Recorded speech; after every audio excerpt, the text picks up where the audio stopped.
Good afternoon, everyone. Here I have written about days of the week. So there are 3 questions here about days.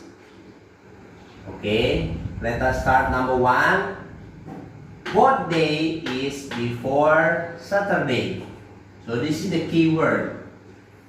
What day is before Saturday? So you can answer like this. It is. So what is that? What day is before Saturday? It is Friday. Okay, so what day is before Saturday? It is Friday.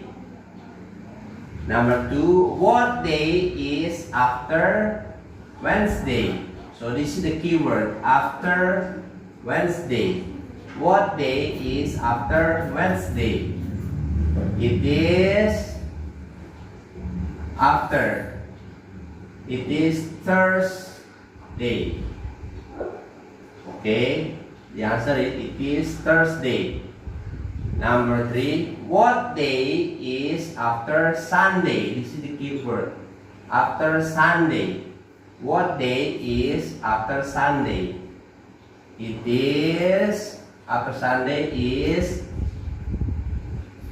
Monday. It is Monday. Thank you.